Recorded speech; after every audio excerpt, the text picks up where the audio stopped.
I want to bring in our sister now, who is the co-founder of the Los Angeles chapter of the Black Lives Matter, as well as she's also a tenured professor of African American history, Sister Melina Abdullah. Sister Melina, always a pleasure to have you joining us here on the show. How are you this afternoon?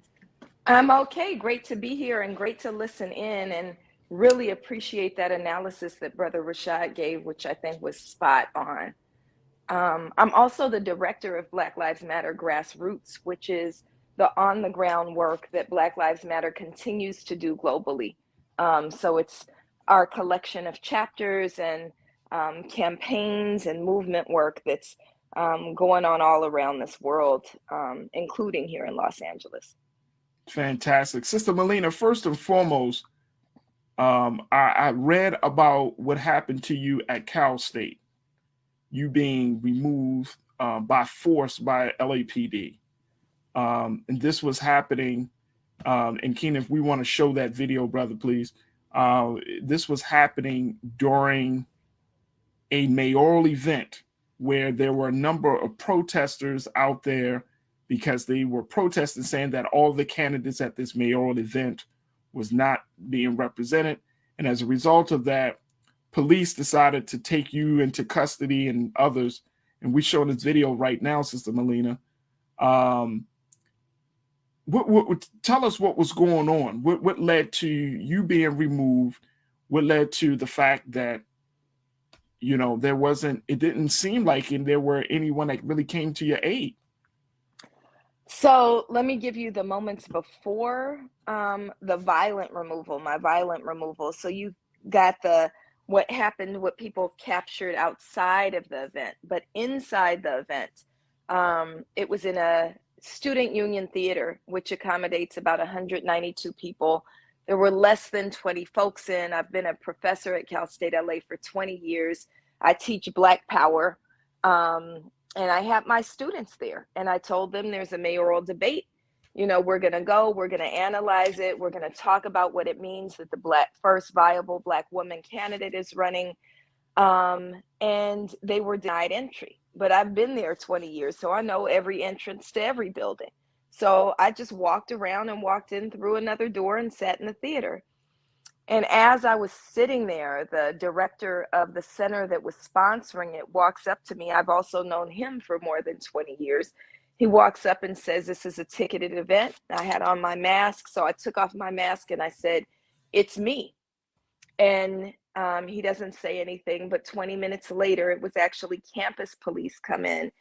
And one of my colleagues was asked to leave, and she left or starts to move, and then they tell me to leave, and I contest that, not protest, but I said, "I teach here." Next thing you know, they grab me by my shoulders and drag me down the aisle. I'm reaching for my purse, and when I get to the end of the aisle, the two male officers yell out to the women officers, "Grab her feet." And they grabbed me by all fours, each of them tugging in a different direction. I'm yelling, "You're hurting me." None of the candidates on the stage did anything. All of the candidates were on the stage.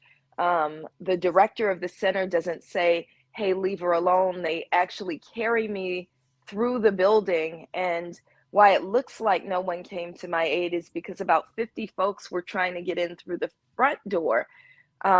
They saw me being carried out through the back door, and so it took them some time to run around the back. And about 50 to 60 folks were actually able to free me from police custody. And what's happened since is I'm very proud of my university's faculty. On Tuesday, we decided that, it's the president of the university, whose name is Bill Covino, who enabled this. And so a vote of no confidence was taken in him, and 91% of the academic senate voted no confidence in Bill Covino, and voted to look at alternatives to policing on our campus. So I was severely harmed. It was May Day. It was the last day of Ramadan. It was the first day of Teacher Appreciation Week, all of these things happening. I was harmed physically, and I was also humiliated, right? So my legs spread open, I was dressed, but it was not a way that anyone should be treated. And we're going to turn that harm into something that's a victory for both the campus, but also the broader Black community. And one of the big things, Sister Melina, is that you're calling for the president of Cal State to resign. Is that correct? Yes, we're calling for him to resign, to step down, or be removed by the Board of Trustees. And what has been, as a result of that call, of that demand, what has been the feedback that you received? So that's the no confidence vote, that Okay. 91% of the academic senate agrees that he needs to go. So this all happened. I mean, just to let our watchers know, you are a tenured professor. This is where you got your tenure at Cal State. Yes, I'm a tenured professor. I was chair of Pan-African Studies for 9 years. I've been teaching there 20 years. I'm an academic senator, so I'm part of the university's leadership. No one should be treated like that. But if I could be treated like that, that means anyone can be treated like that. And we know that the president of Cal State LA has a really long history of anti-Blackness. They're very angered by the fact that the majority, or at least half of the original members of Black Lives Matter, come from the Department of Pan-African Studies at Cal State LA. It was, we Black studies, Pan-African studies is about developing intellectual tools so that we can work for the freedom of our people. And so, in 2013, when Black Lives Matter was birthed, it was students and faculty from Pan-African Studies in the streets birthing Black Lives Matter, not only in Los Angeles, but that would be the first chapter that then births this movement that becomes the largest global movement for racial justice in the history of the world. And you would think that anybody like us who say, well, that's what universities should be doing. They should be honing those intellectual tools. We'd be praising that. But instead, if you are leadership or misleadership like Bill Covino, you see that as a threat and you try to squash that, including attacking people like me and others. I'm not the first person to be attacked. He's called campus police on students. He's called campus police on faculty and been really, really anti-Black over his 9-year legacy. And so we're saying that legacy needs to come to an end now.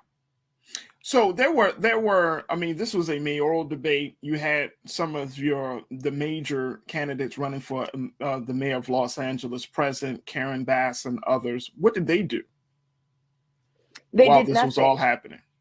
They did absolutely nothing. And that's also, hurtful. I've also known Karen Bass for 20 years. Another one of the so-called front runners, his name is Kevin De Leon. I've known him for 20 years. In fact, he was my student. I often take credit for him because he took my class voting campaigns and elections, and now he's in office, right?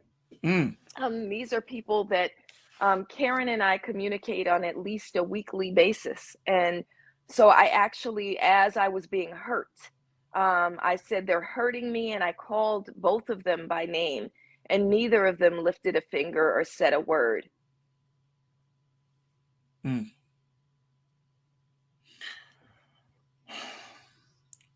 That's a hard pill to swallow, Sister Melina. It is. This is a hard pill to swallow, to hear the story, and we want to, let's bring Rashad back into this as well.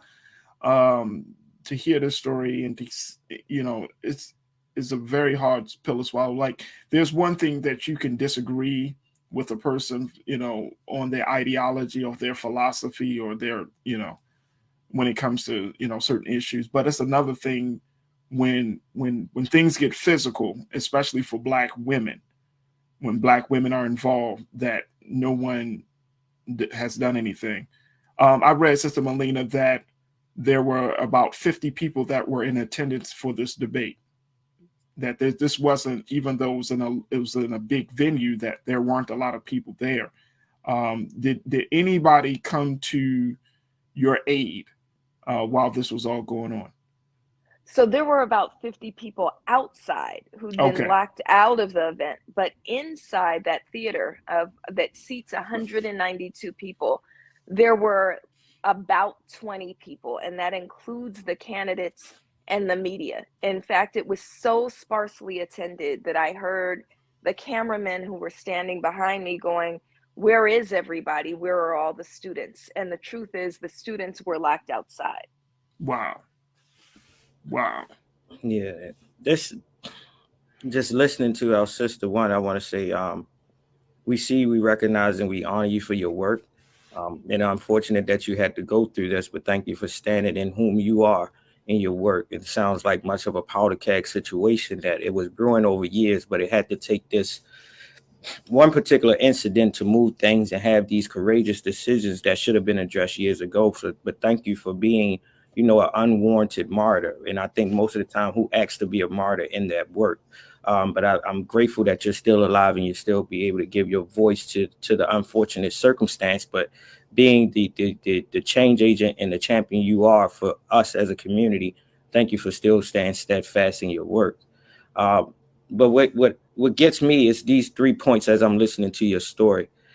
One is the idea of around having a closed ticketed event for a forum that should be that is centered around public elected officials, right? So what is the intentionality of having a ticketed event that is minimum in representation and people being in the audience on a large scale university that has its own department that is building up young people, and it shows this validity and impact as one of the young people that was a past student as an elected official and often going towards expanding into another political office. It calls into question the intent of that actual forum, the college and the university, and as well as seeing the interests of the young people in the communities that wants to be there.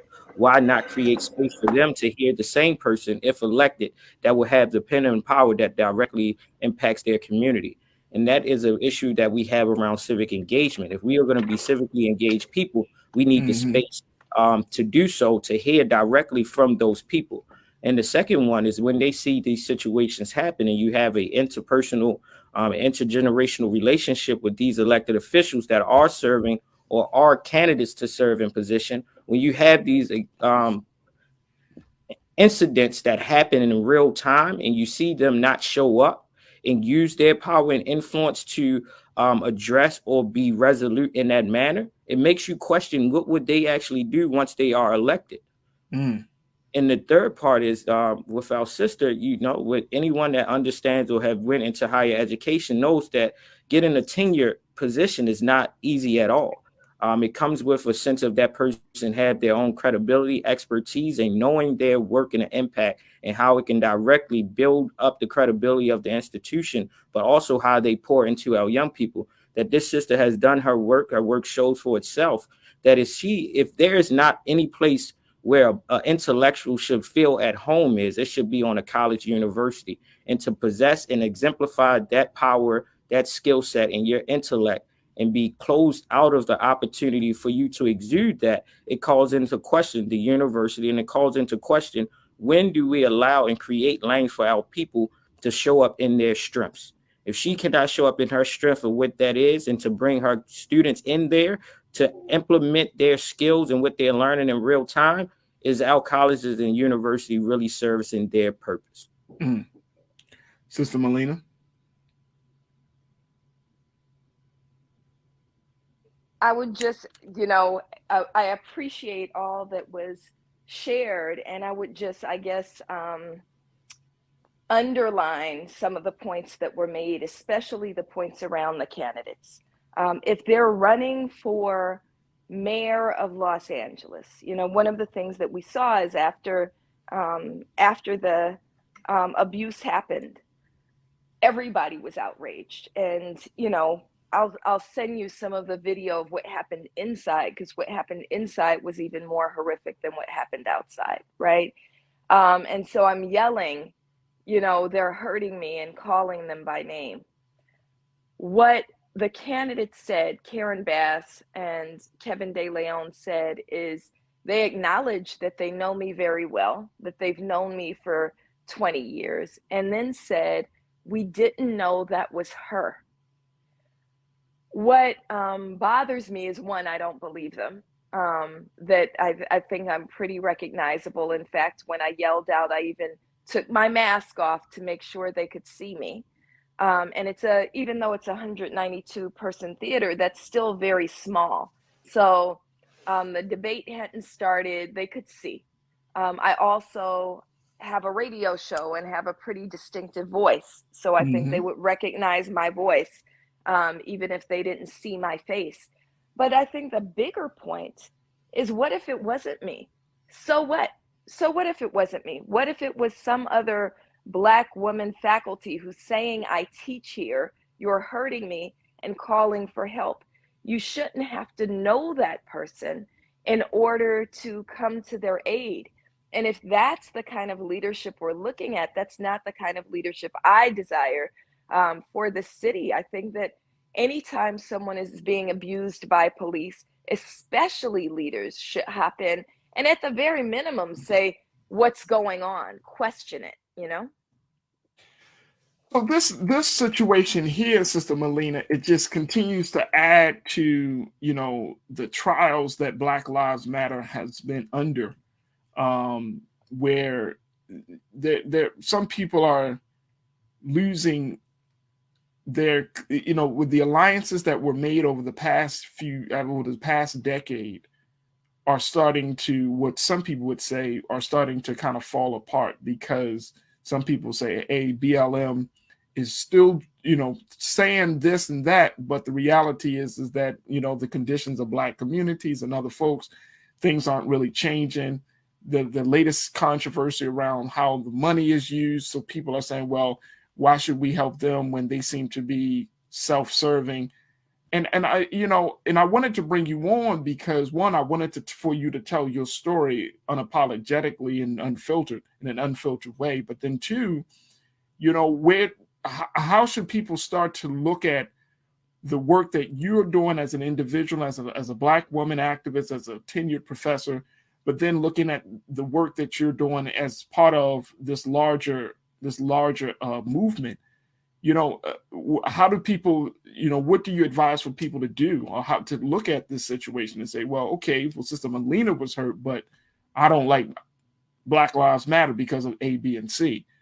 It's, you know, I don't know if the buy-in or if the trust and faith that people have for Black Lives Matter is as strong as it used to be, where a moment like this, they would have normally stepped in a few years ago. But now that things have changed, you know, how do you want people to look at this situation? It's just trying to wrap my head around it. Yeah.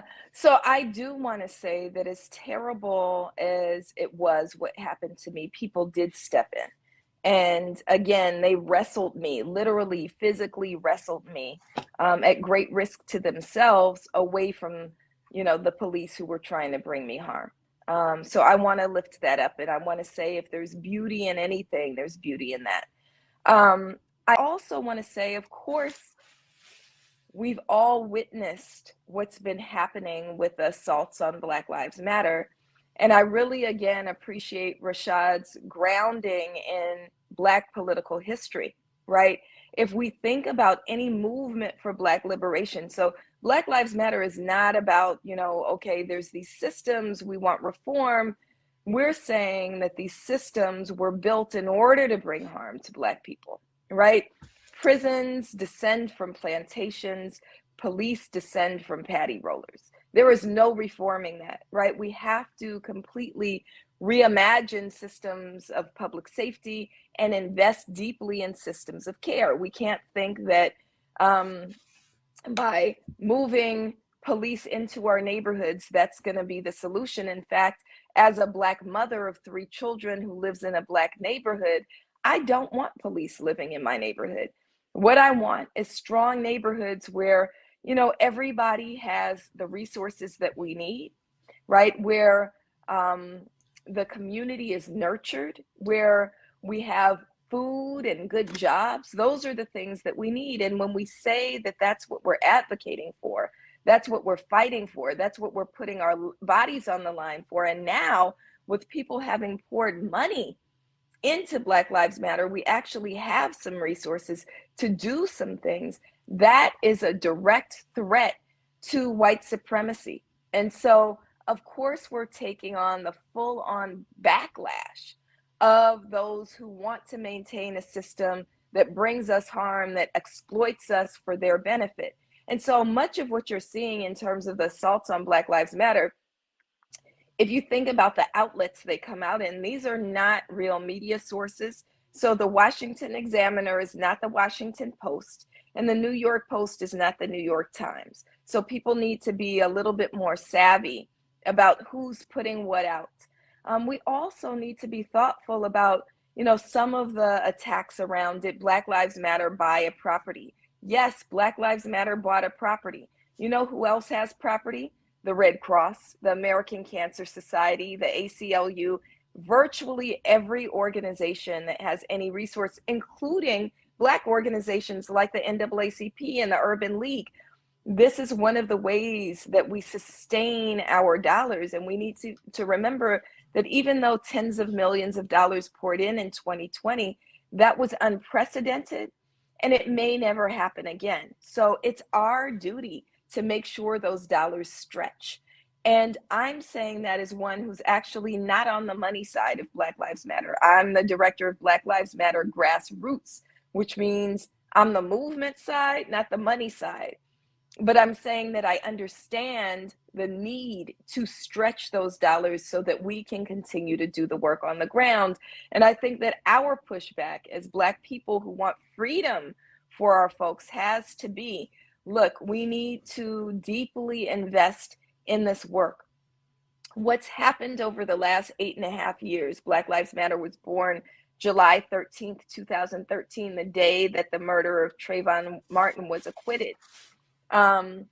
We need to remember that in the last 8.5 years, we have built a tremendous force. I don't know if people remember pre-2013, when anytime we said Black, we had to hide it under this umbrella of people of color, or we had to follow it up very quickly and go Black and brown, as if we couldn't just say Black. The idea of saying unapologetically that Black people require freedom, my children require freedom, future generations require freedom, is something that's been ushered in. And that has meant differences in the ways in which we're represented in media. It's meant a commitment to liberatory models of education. It's meant a pushback against the assaults that we experience every day at the hands of police and prison systems. And so it means that for Black people, we can't allow a backlash, white supremacist backlash, who wants to hold on to old ways of being, to really cause us to turn our backs on the most viable movement of our lifetimes. Mm. And at this point, Sister Melina, do you want people to, do you think that people are justified in walking away, not showing their support for Black Lives Matter, or do you, or what are your thoughts around that?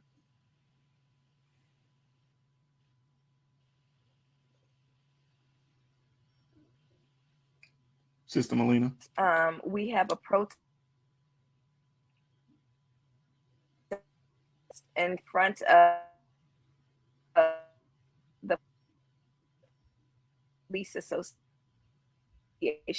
I don't know if you're in Los Angeles, every single week. And they're not the hundreds of thousands of people that we saw in the street in 2020, but it is hundreds of people. So the idea that people are turning their backs on Black Lives Matter actually is not true. It's that, in a moment where we're moving out of a pandemic, when we're trying to find our footing financially, people can't be in the streets forever. We're still resolute. We're still saying names like Peter Leoya, or Patrick Leoya, who was murdered in Grand Rapids. We're still lifting up names like Andrew Joseph III, who was 14 years old when he was murdered as a result of police action in Tampa, Florida. We're still fighting for Black lives and demanding changes in policy. In terms of Andrew Joseph's name, we're demanding the end of qualified immunity, right? We're still taking that on. It just can't forever look like hundreds of thousands and even millions of people in the streets consistently. But we have to fight in every way that we can. I'm especially inspired by the children who are leading the Black Lives Matter in Schools work along with their teachers, saying that we need to invest heavily in education and nurses and counselors and librarians on our campuses, and remove the police who actually on a daily basis, traumatize our children. And they've been really, really successful in demanding care, not cops on their campus, and demanding police-free schools all across the country, but especially in cities like Los Angeles and Oakland. And so, no, I don't think Black people are turning their backs on Black Lives Matter, but we have to remind ourselves that this work is constant. And in the words of Angela Davis, freedom is a constant struggle.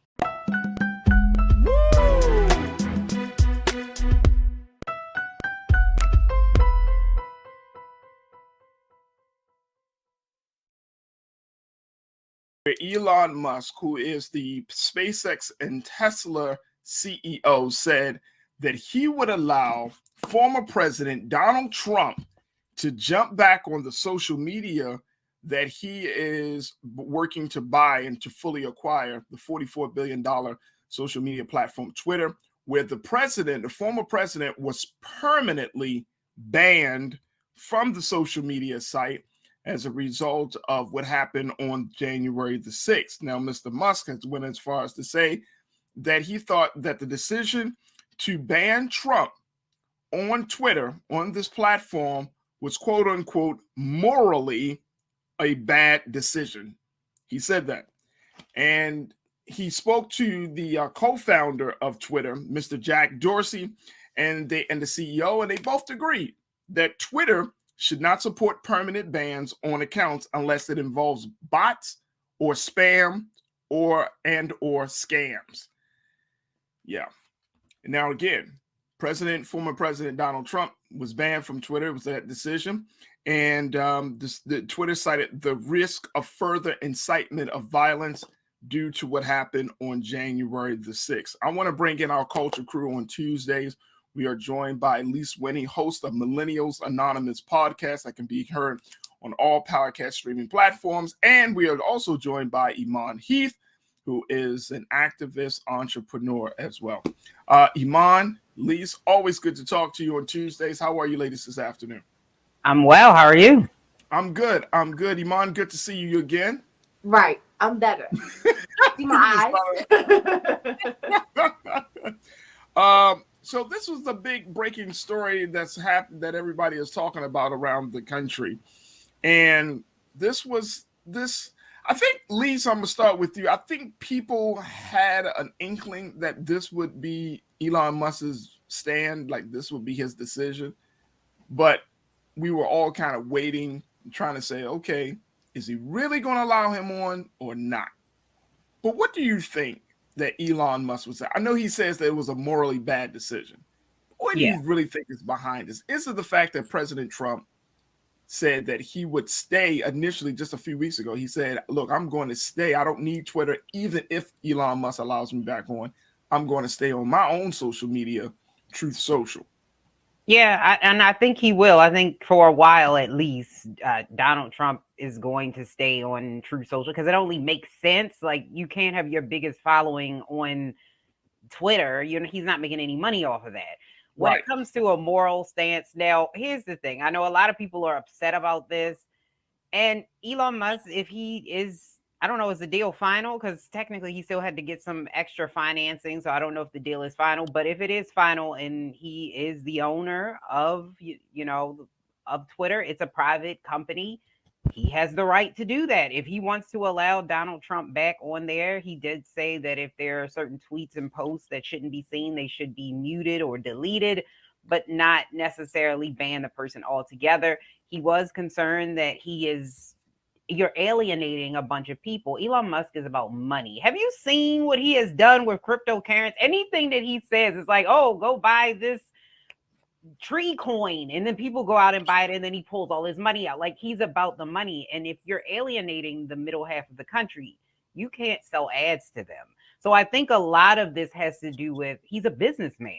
So it's all about the dollars and cents. Yeah, absolutely. Is that what? And see, and that's the thing about it, Iman. Like, stop trying to cloak it into something bigger and much more divine, right? Like, just say, hey, look, yeah, we need him back on. He makes good money for us. I mean, I don't know. I know he probably would never say that. I know business people don't say that. They always like, oh no, it's a morally. I mean, because we're not looking to Elon Musk for moral leadership and guidance and direction. Not at all. But I just want him to think of the possible backlash that can come behind it. If he's showing support of Trump, you have our anti-trumpets and trumpettes that will have the issue with that. It could cause a lot of controversy. He could lose money if people withdraw from being active on Twitter. But at the same time, Team Trump and trumpettes will hop back on Twitter. So it's like a balance you have to do. But I definitely agree with Lisa. It's all about the bag. It's all about the money. Donald Trump is the publicity attention person you need when it comes to bringing his followers on. So I think it's a good business move, but it's going to be some backlash to it. All right, so here's the situation now. The way this whole process has been going is that Elon Musk put his bid in. He brought, he was able to raise the money. Twitter's board approved the $44 billion deal. Mm-hmm. Now it goes to a shareholder vote, right? And so that vote hasn't been determined as of yet, but most likely, Iman and Lise, it's going to be approved because he got the money for it, right? He's got the commitments. He's been getting like letters of commitments, these pledges, sort of, essentially from all of these banks and other places and other investors. So he's done that.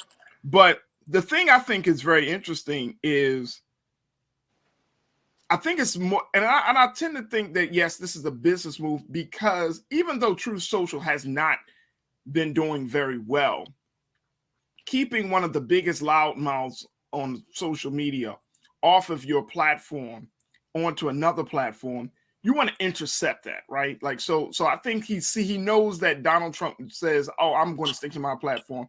And so Elon Musk is like, well, why stick it to your platform, buddy? We can all talk and chat and tweet together. Come on, buddy. And I'm interested. I don't know if we got Twitter's numbers yet, their earnings, because I think he's looking at this from a business perspective as well. Now, as Truth Social is not where it's at. Like, that's just what it is. That's the truth about Truth Social. That's the truth about it.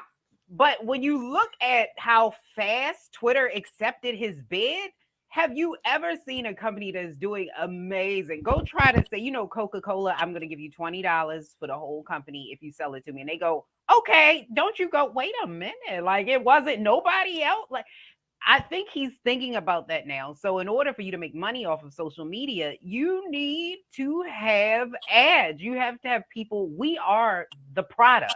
When something is free, you're the product. And so he needs more people on the platform. And Donald Trump does bring people on the platform. And for all the people out there saying this is against the First Amendment rights, it's a private company. That the First Amendment protects you against the government. So the government can't censure you, but this is a private company. So they do have the right to block people or censor people if they choose to do so. Now, I don't know if we will see a reversal that Trump will say, I'll come back to Twitter, because yes, we will. I don't know. He says he won't, but this will be interesting. And I think that's what Elon Musk is doing. I think he's just trying to drum up attention for Twitter. He bought, like I said, I don't know what the numbers look like yet, but he brought something that they didn't give any pushback. Where did they do that at? Like, have you ever seen a big company where they just say, "Oh, you want to pay what for real? No, okay, yeah, You mean you talking about the pushback from who? The Twitter, company? like Twitter just went okay.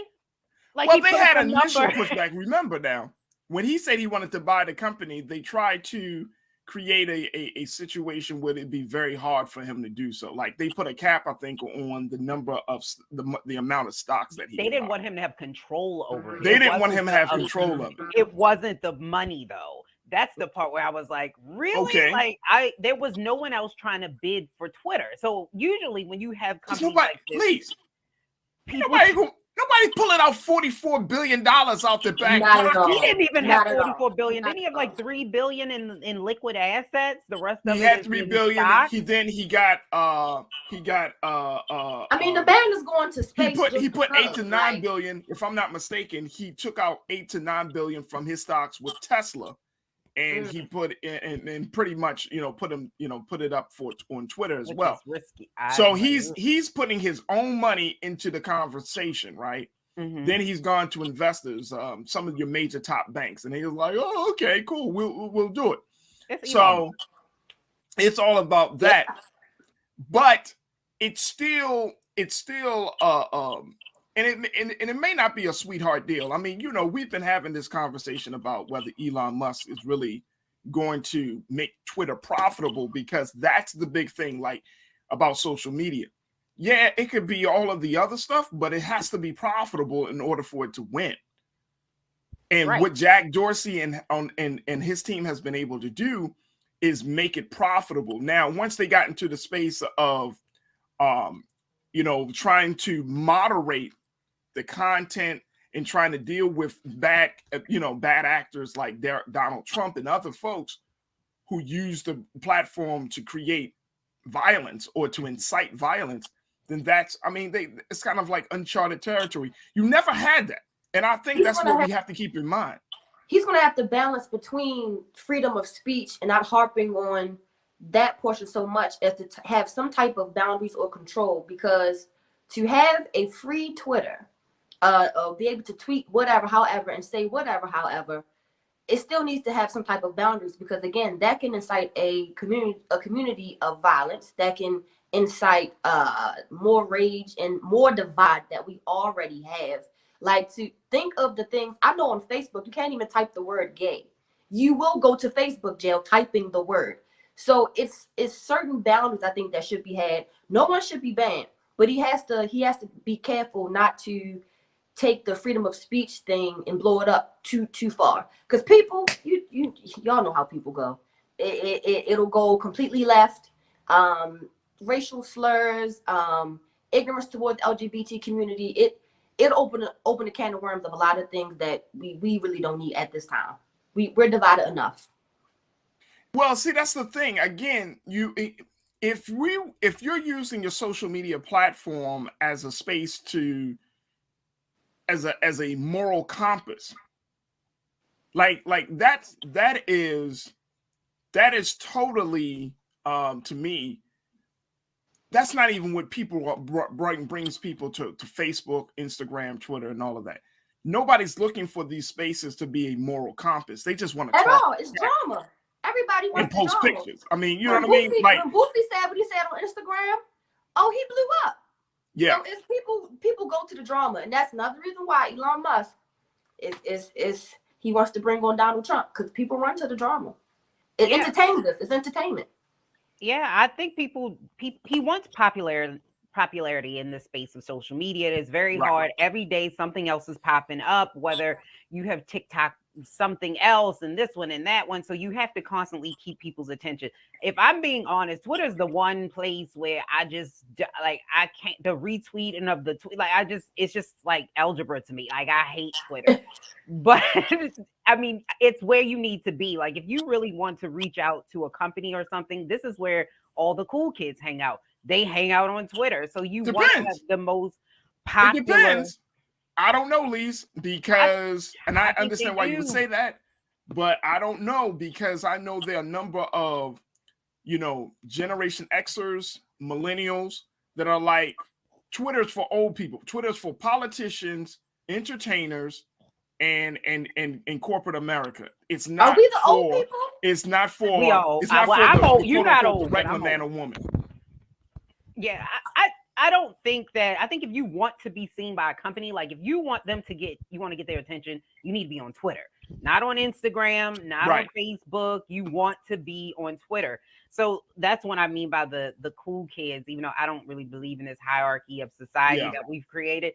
But that's what I'm talking about. It should be interesting, like I said, to see how this plays out in the long run as far as freedom of speech, because again, this is a private company. This is not a government run platform. If that was the case, then we could start having those conversations. That's like if you go to a baby shower and they say, don't say baby, you can't say, you're infringing upon my rights. Like you can't do that because this is a private, little party. I do think he's on to something though, as far as what is being banned, because sometimes people get banned on these social media platforms because the platform itself doesn't necessarily like it, or you don't like it. It doesn't mean that they shouldn't be able to speak, because they're not really organizing in these spaces like they are, on this black web. Like that's where these people, 4chan and all those places, that's where they're starting to organize. And I don't want to push these people off where you can't see them. If you shut your door and you closed off to the public, we can't see what you're doing.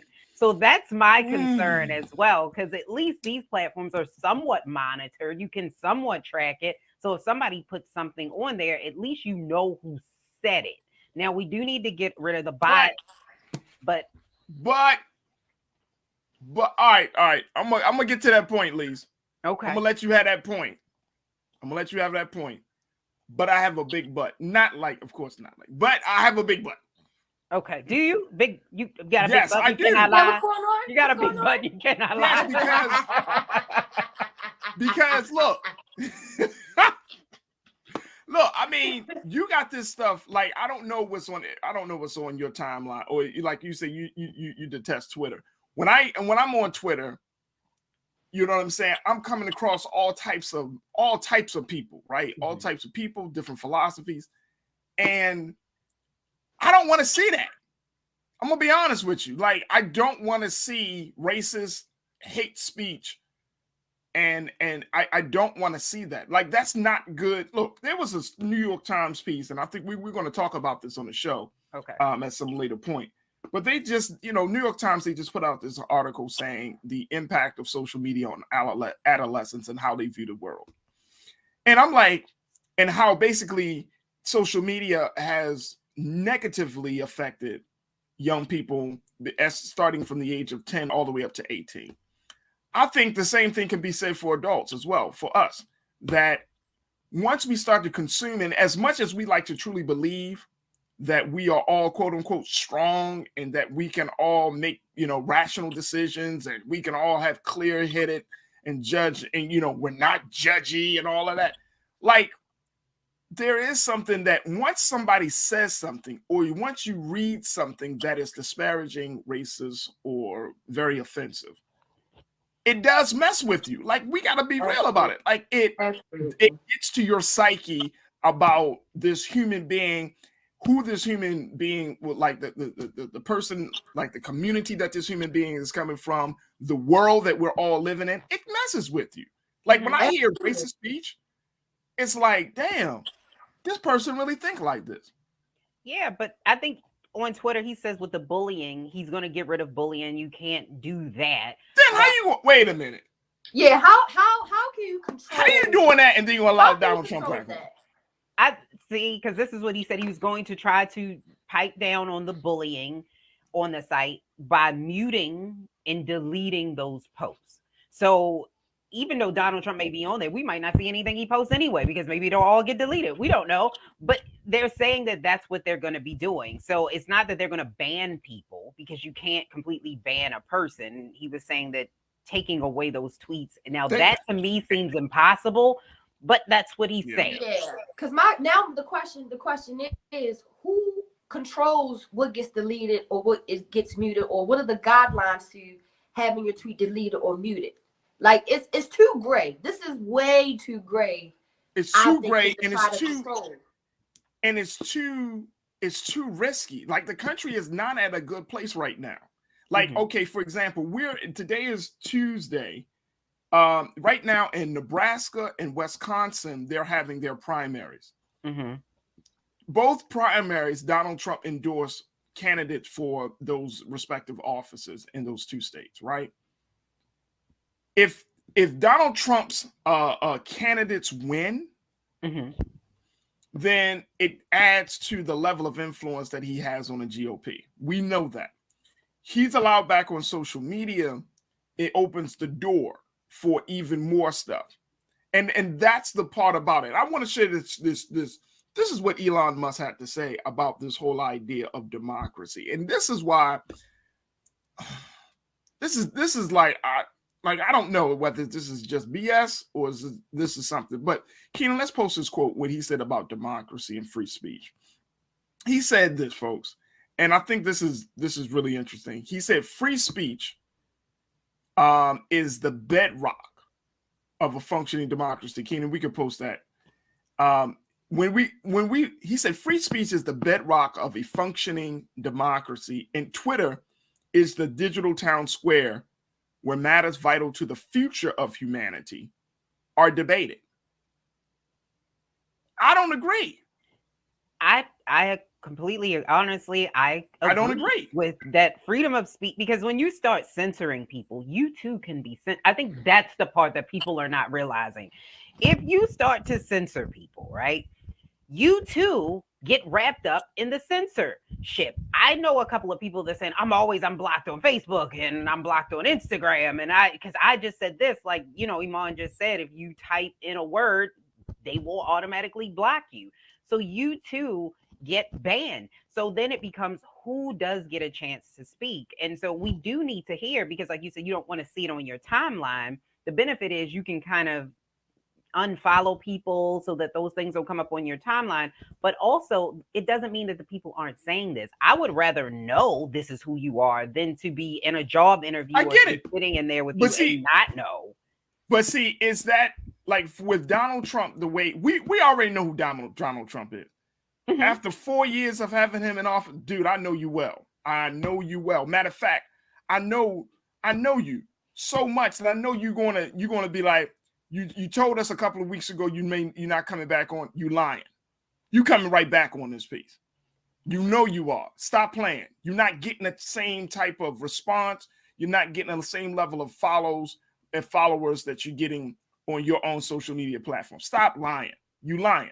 So we know people, you know what I mean? But again, it's like I'm not trying to encourage people to be in their own an echo chamber. I'm not encouraging that. But there has to be a line drawn somewhere. This dude is getting rewarded. Here he is, a former president is getting rewarded to be on one of the biggest platforms of any technology, right? After he tried to overturn the government. Now, look, I'm not all of USA government type of guy, but that seems like that's a very, very serious offense for a former president. And then you get kicked off, come back on.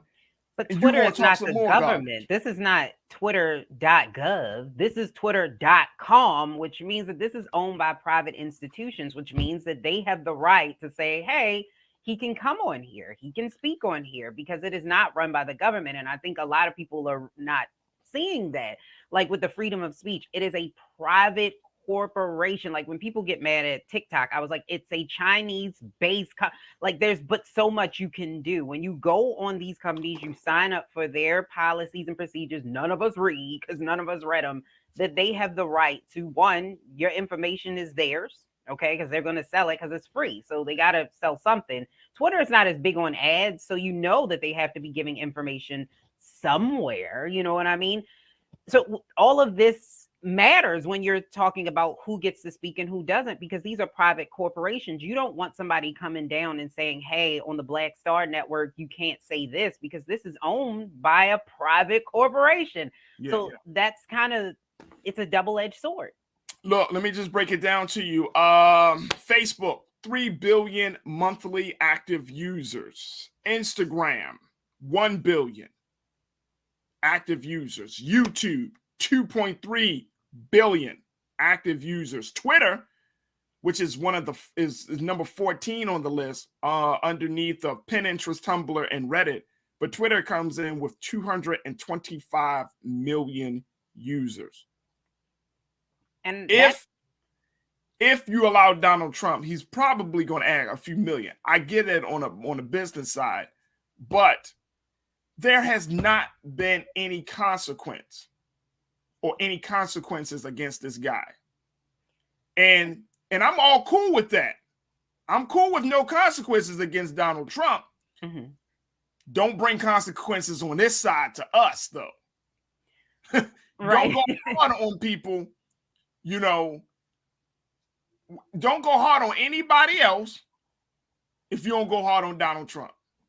Yeah, I mean, so if you allow Donald Trump on, you got to allow Minister Farrakhan on. You got to allow other people who you deem to be controversial, mm-hmm. who you deem to be crossing a line.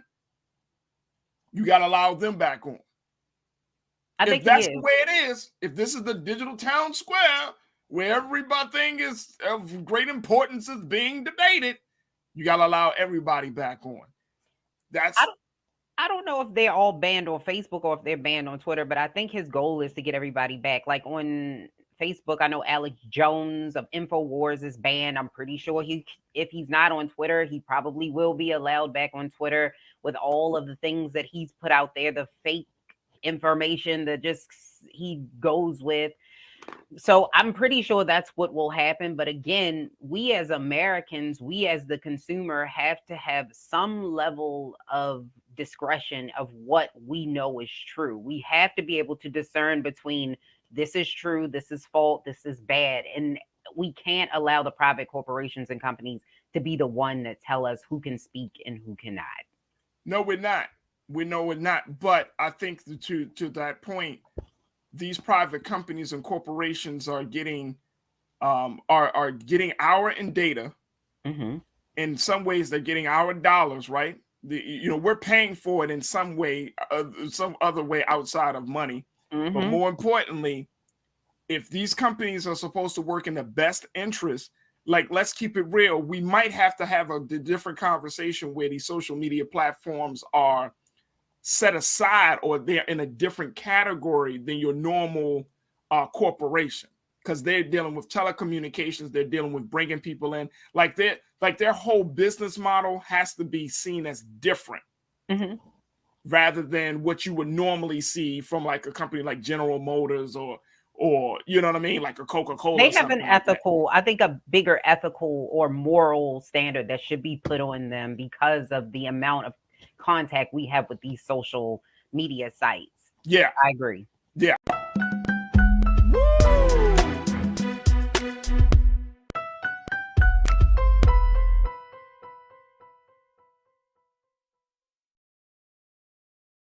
We're looking at a very, very serious misinformation campaign facing Black voters. Black voters are being targeted across the country for making sure that it dissuades Black voters from going out to vote, dissuades Black voters about who about the candidates and where they stand. And so I wanted to have a conversation about this because we're finding that this is such a problem. And especially in this important, critical midterm election, we can't afford to be lied to anymore.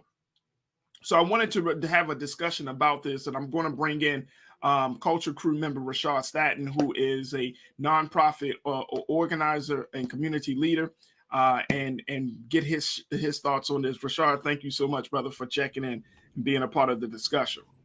Hey, peace, brother. Happy Thursday as always, man. For the culture. Happy Thursday. Happy Thursday, brother. Yes, sir. I want to post this. Keenan, I want to post this because I think we need to look at how serious this misinformation campaign really is. According to Representative G.K. Butterfield, who's a Democrat out of North Carolina, he said the practice of misinforming voters, quote, has been weaponized and targeted at communities of color by racist and anti-democratic actors who seek to intimidate voters of color and discourage them from participating in the democratic process. He also said that voters of color are targeted with disinformation narratives specifically designed to appeal to each community's concerns in ways that will alienate voters and suppress turnout. Now, here's my thing, and I think that the representative is right on target.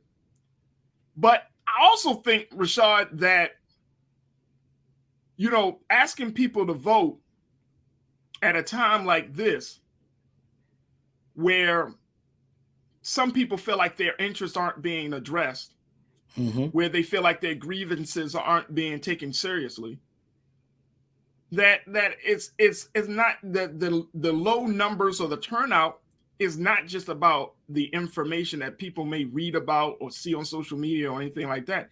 It's just really coming from the government.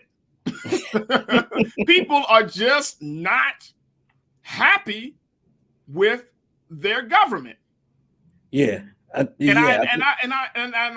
feel like we're not adding that into the conversation. Like we're like black people love to vote, man. We know that, you know that, I know that. We love to vote. We love to talk about how much we love to vote. We love to say that we tell our children to vote. We love to talk about the history of our people when it comes to voting. But we're not talking about the fact that it's not about those things. It's really about the government's lack of performance or the government's decision to not address the issues that are facing Black people in this country. Therefore, the government has created, dissuaded, and uninterested voters. Not the narrative, the government itself. What's your take on that? Am I wrong on that or not? I think you can ring the bell right there. I think you just hit it on the nail. Like you said, this is not a place where we can just identify one particular problem as it is the sole reason, right? I think what you said as well is the country, and not even specifically to Black people, but the country themselves have a low morale and confidence in where our government and our elected officials have done since their election, since what they have put as a prioritization to their campaigns and what they have done since being elected. It's one thing about Black folks, like you said, is we take pride in voter engagement and civic engagement once we are informed and once we feel as though that we are part of. So the idea of that sole problem being a disinformation campaigning and the specification of targeting us to sway us from being civically engaged, that's one of the many different factors that play into this particular round, whether we will be in these long lines or we'll be sending in our mail-in ballots and things of that sort. The reality of itself is at a certain point in time, we as a people are going to awaken and come to the fact that, hey, some of these things that we have been doing, we either have to just completely move away from, reconstruct our own governmental systems, or reform it in a space where we see that what we want has been prioritized and we see implemental change in real time. The fact that none of this is surprising me. I believe since the Reconstruction era, when we did see some of the highest representation of Black folks immediately after slavery, there has been a campaign of different disinformation. If you know that a Black vote can sway an election, why would whom that wants to play this political game not go after the ones that have some of the strongest voting power? That is not to say that we're not already aware of it, right? But in the sense of we are aware of that, as well as understanding that we still have not gotten our 40 acres and a mule, or whatever we want to say is our goal and our gains of being civically engaged. I mean, yeah, we still haven't got that. We definitely still haven't gotten that. We still ain't got our student loans forgiven either, right? So it's more like we can go down the list of things that have been promised to us, and we can go, and if we had a checklist, I'm certain that majority of those checklists will still be unchecked, right? So that's the reality of it. It's like, when do we come to a reality that the system that we are being engaged with has still not done their part to the population that they often try to garnish votes and try to get us to stay in this democratic process, and they come and they knock on our doors and they rally behind us and they create these buzzwords. And then when they are seated, the same people that help get them in office or tip the voting scale, they are the same ones that are least prioritized when it comes to policy, when it comes to policy reform, and when it comes to us creating new legislation and opportunities.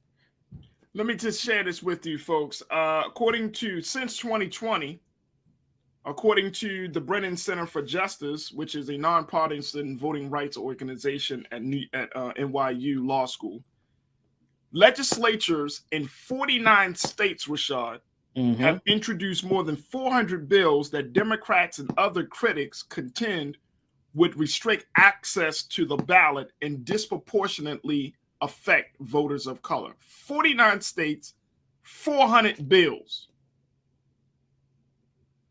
to restrict access to voters of color since 2020. So we're talking about 2 years.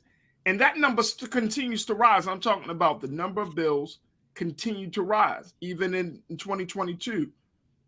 My thinking is, and this is what Representative Butterfield also said, he said misinformation, disinformation, and malinformation. I don't even know what malinformation is. I guess it's bad information. You know what I mean? He said that is all a threat to our democracy and the free, fair, and equitable access to the ballot every voter is entitled to. See, now we're getting to a point, Rashad, that everything is a threat to our democracy. You know what else is a threat to our democracy? Not telling the American people the truth about what's going on with their country. You know what else is a threat to our democracy? Promising one thing on a campaign trail and then just totally disregarding it once you get into office. Those are the things that threaten our democracy. Look, Melvin Wright put it, he's one of our watchers. He said, our vote matters to get politicians elected, but afterwards, our voices seem to be ignored. When politicians don't win, the lack of black votes is blamed. Right. Damn if we do, damn if we don't. Damn if we do, damn if we don't. That's it. Taylor said, likewise, the news and other media outlets used to be a trusted source. Now I question the motives because everybody has been lying to us. If the government is lied, what they call the media, the fifth, what they say that we're like the fifth institution, the fifth state. If the media is lies, right, to fit their agenda. And these are the two things that we have been conditioned to believe are trusted sources, the government and the media. Right. If those two institutions lie, right, or they don't tell the full story, or their storytelling is so thwarted from our view of what's going on, or devoid of our view of what's going on, what do you expect people to do? People are going to become disenfranchised, man. And I'm not talking about just brand new young voters. I'm talking about people that have voted in many different elections across this country. And then come 2020, 2022. I mean, here's one of my big pet peeves, and then I'm Rashad, certainly let you speak on it, bro. If Donald Trump is on the ballot in 2024, if he's allowed to get on the ballot, what does that say? To not just black people in this country, but what does that say to any American? That you can have a whole criminal, whole person that has the highest position of office. Here's a man that has been complicit in treason and sedition, but he still can run for office. But you saying, well, it ain't about the vote. Let's stop lying to people. Say, oh, it's just about the vote. Y'all need to come out and vote. Hell no, give us something to vote for. That's it. That's it. If we've been using our voice to power for so long and we understand our power and influence to the vote and how we as a people can sway in any electoral cycle, or midterms to any particular ones, right? When we get to a place of dissatisfaction, why would we continue to play the same game?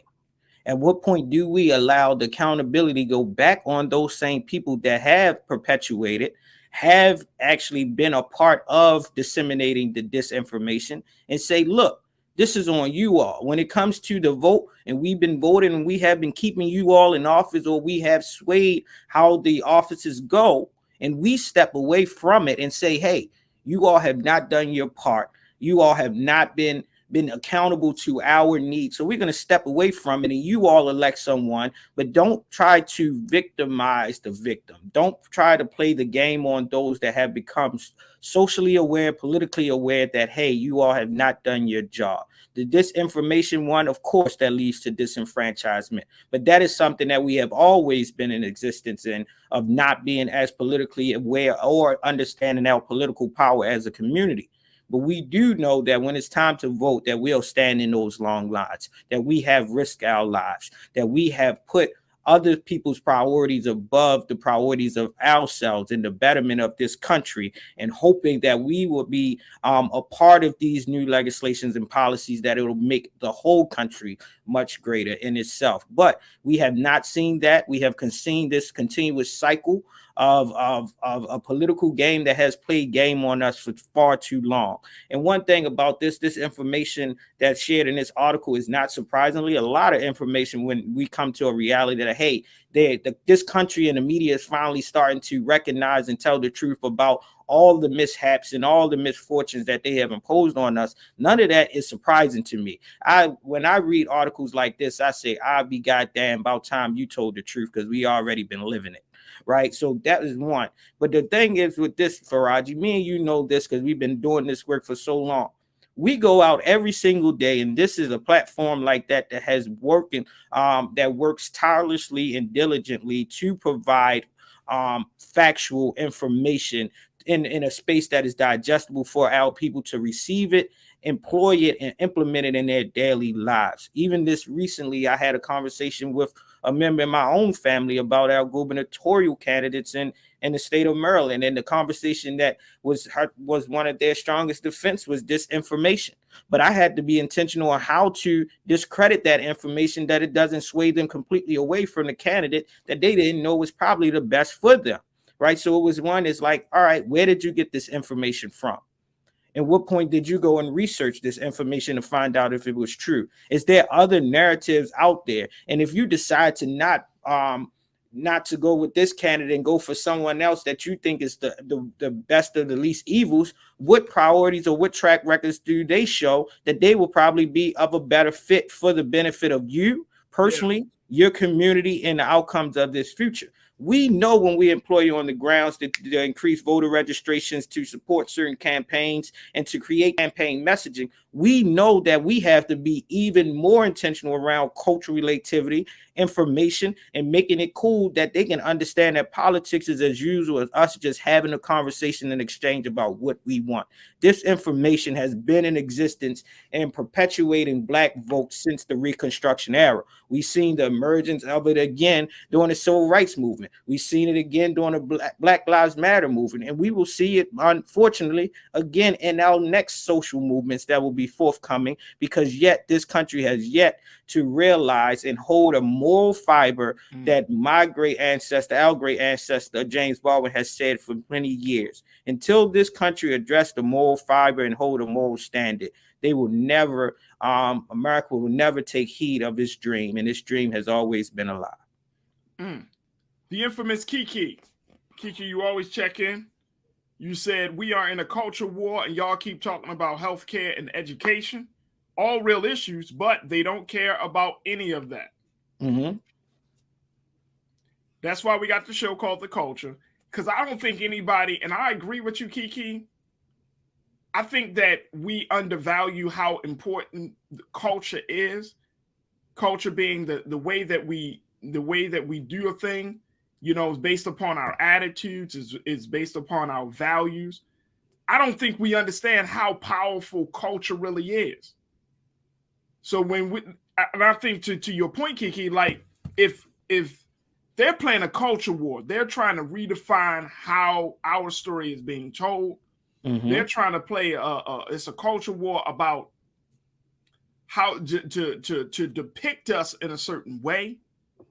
Just like around this abortion issue, how it's going to be interesting to see how both the Democrats and the Republicans package this abortion issue to play to their base and to their agenda. So yes, the culture war is very real. The culture war, I think the culture war is probably more tangible and more significant than the actual war about health, education, voting rights. It's the culture that we got to go to. And it's oftentimes, Rashad, the culture is not being talked about. We talk about policy as if policy don't come out from the minds and the hearts of men and women. Of people. Before you even get to a law, there had to be an attitude. That attitude had to harden into a belief. That belief had to be expressed and be fulfilled, so you create a law.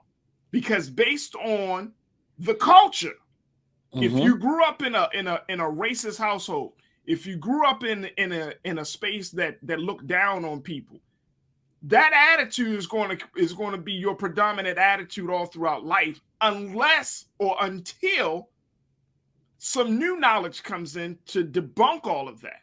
An awakening happens, right? And I think we're seeing Black people get to that place, and we're certainly seeing white people get to that place. But I think we downplay the culture too little until we get into conversations about like, oh, Black history and not being included in certain textbooks and all of that stuff. The culture is so important, Rashad, that I think that if we start to include that as part of the national conversation, it ain't about prices of medicine, it ain't about the curriculum in the schools. It's about the fact of what is the culture around education in the Black community. What's the culture of healthcare when it comes to our relationship to big pharma and the constituents? Those are the things I think matter. What's your take? Yeah, I think you nailed it on the head. If we use our culture as the pinnacle of what keeps us grounded and what is our DNA as a people to the point that it can't be attested, then we are hitting on that this gem that defines us as being God's children.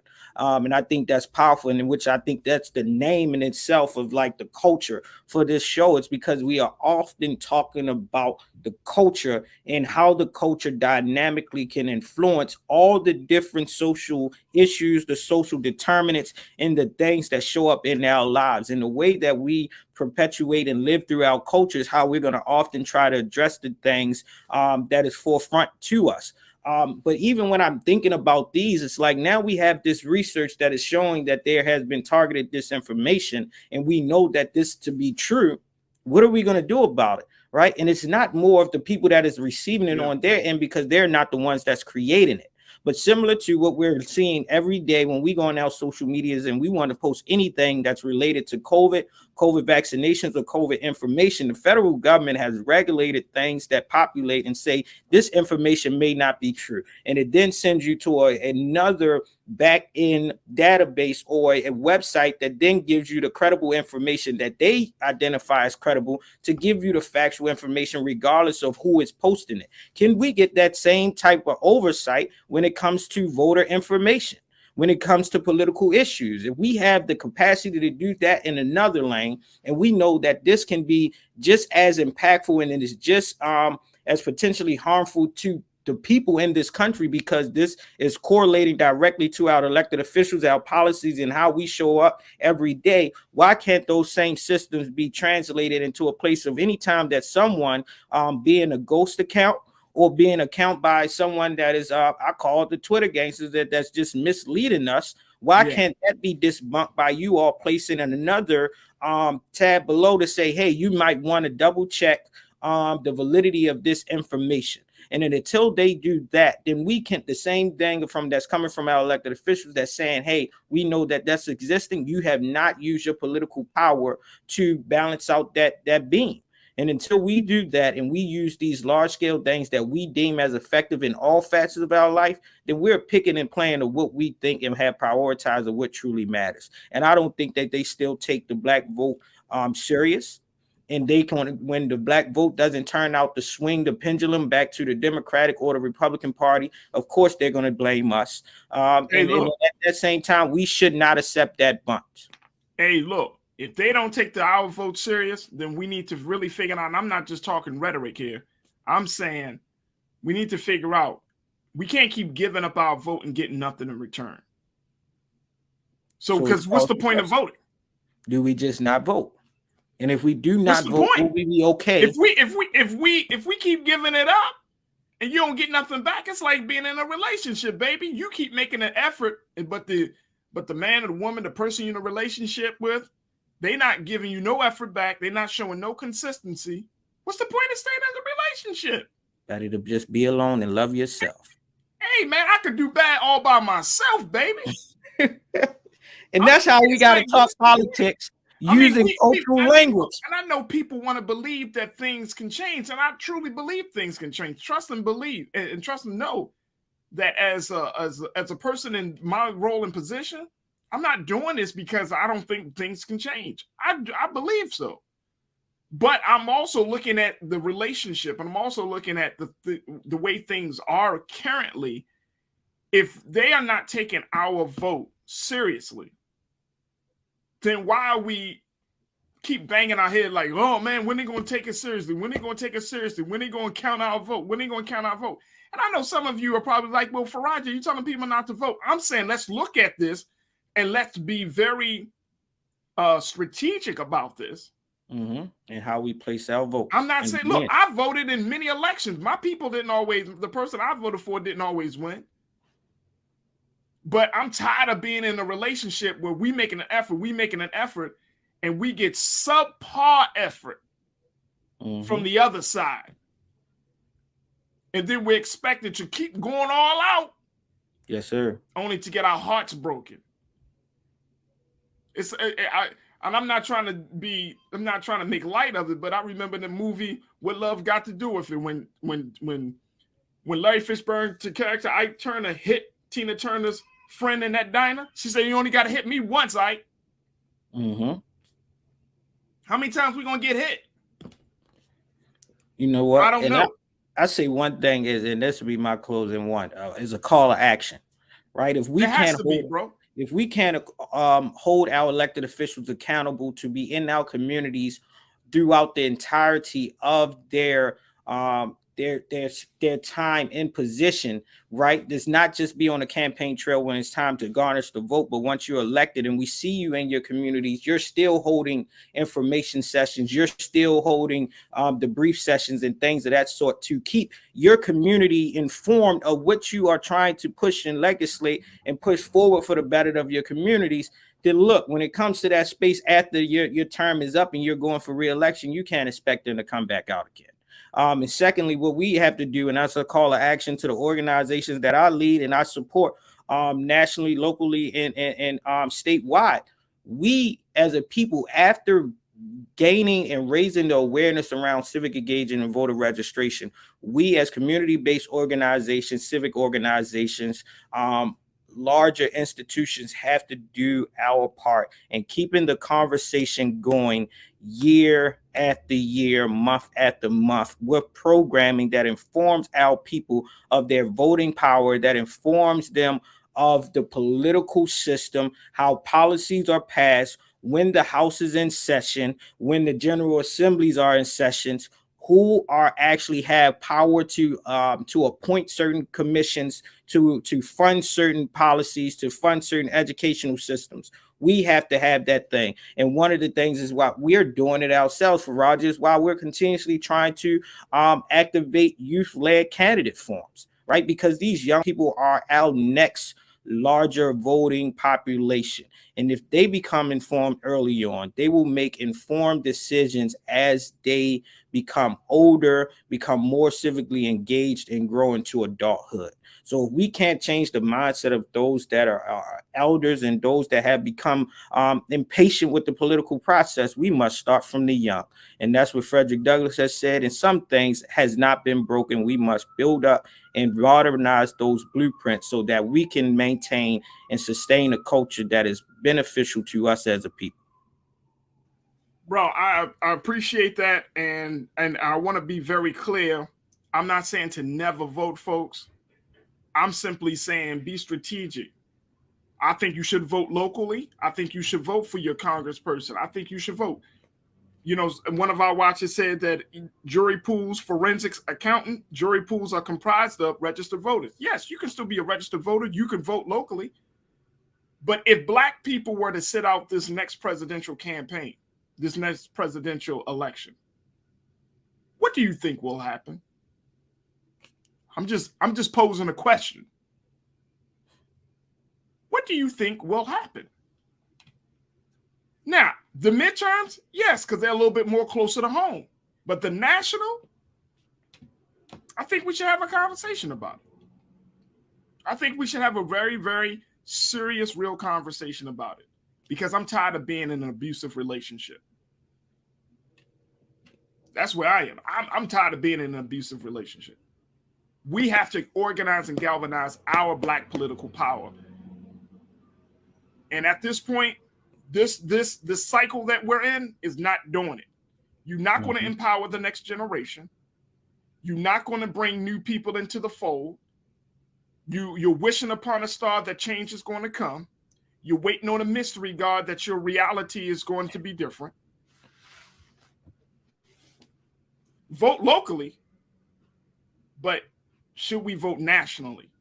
If we're talking about really getting the attention of this government and this country to let them know you are not going to keep taking Black vote for granted.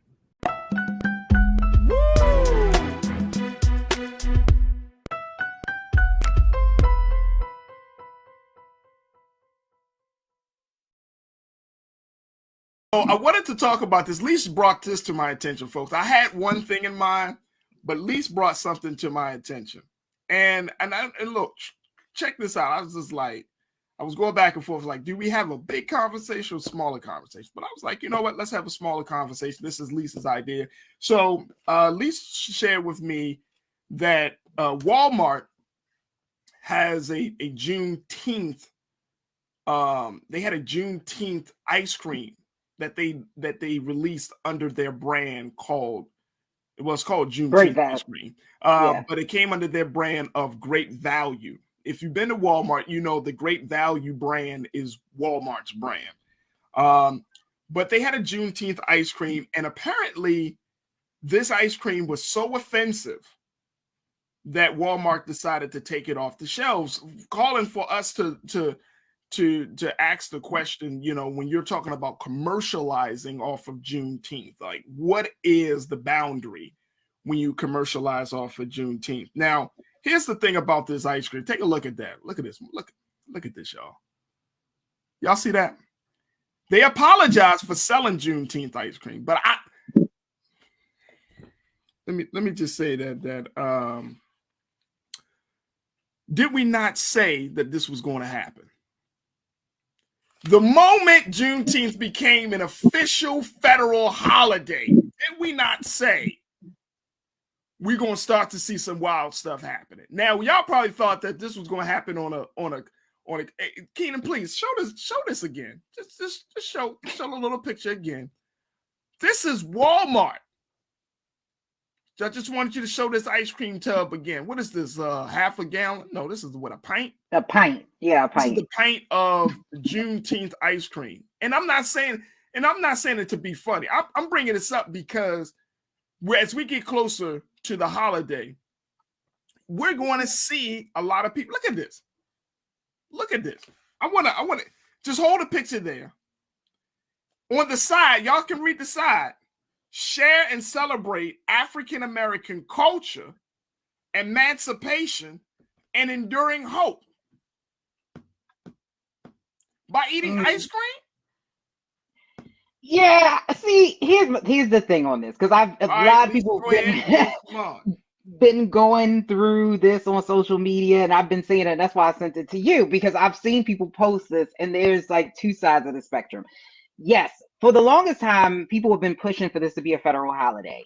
It became a federal holiday. Once you make it a federal holiday, it becomes fair game. So my thing is, you need to be careful of what you want or what you're asking for. And this is why I always say up front, be sure what you're asking for.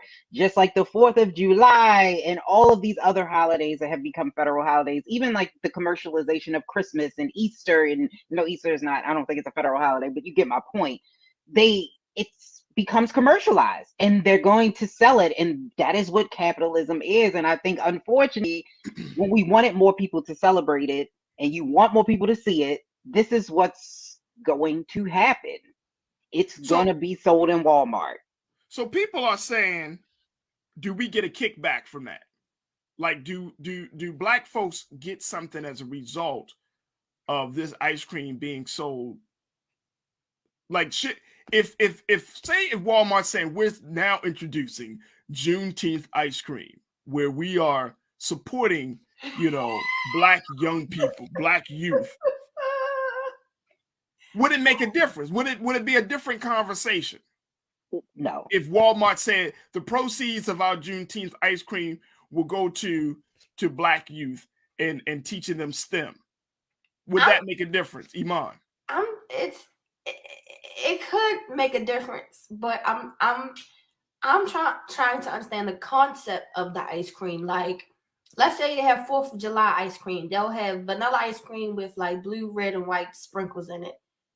So what does Juneteenth ice cream look like? Is it a bunch of double chocolate with extra chocolate chips and just black? It's red. Is it? No, let me. Let's Like, what is this? Now. Actually, the flavors might actually be good. Let me just share it. It's a like the concept of just what the Juneteenth taste like. Like, what? Let me tell you. What would Juneteenth like be composed of? Juneteenth is composed of a swirl of red velvet and cheesecake. That's what this ice cream flavor is. Red velvet and cheesecake. So a lot of people were upset by that too, because they said it should have been butter pecan or maybe vanilla, since that was created by.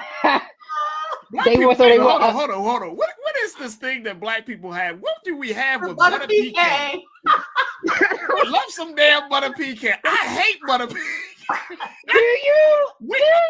Yes, I do. Yeah, I'm not a butter pecan fan I know I'm gonna lose my. I know people be like.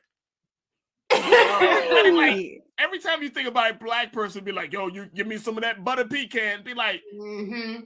"My grandmother just butter pecan in their ice cream." Like, come on, bro. But it has some historical meaning to it, so maybe they should have got black people to when they did this. Maybe they should have had more black people in the room. Honestly, I don't think that would have made a difference. I think some people would have just been upset, just in general, to see this commercialized. But then again, the people in Texas, where this thing, it became a big thing, wanted to see this. So who am I to say that you shouldn't celebrate it on a mass scale? This is what they wanted. Yeah, like I can say I'm not.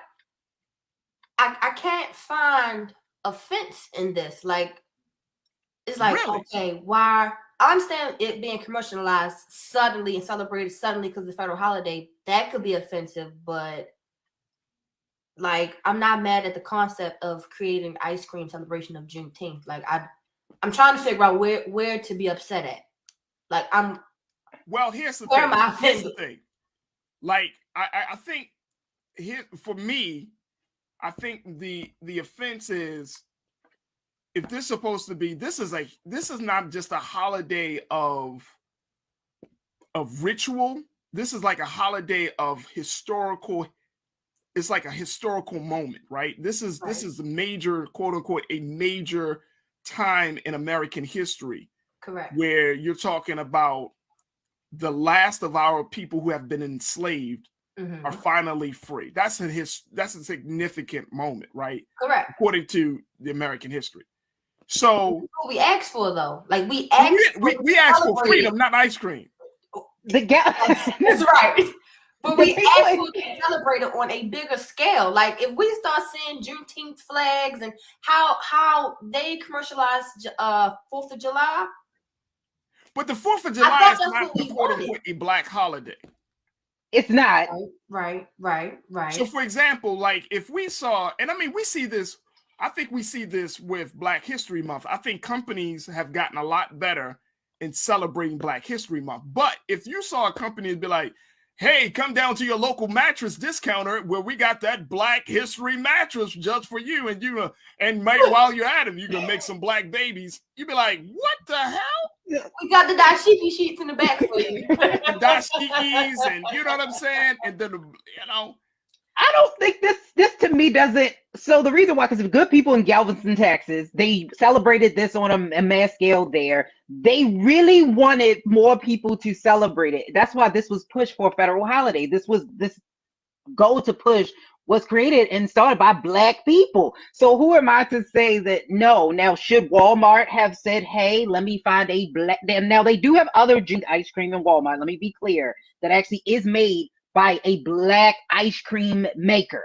But you know how Walmart does. They always got to have a name brand, and then they got to have great value. Mm-hmm. Right. So I guess they was given, if you don't have, it was given the pennies. Ben and Jerry's didn't do it. So Walmart said, hey, Ben and Jerry's, y'all can't do it. Y'all can't, Briar's, y'all can't do it. Turkey Hill, y'all can't do it. All right, bump it then. We got it. Now look, let me Janine checked in. Look, I don't like Janine sometimes because she always thinks she's funny.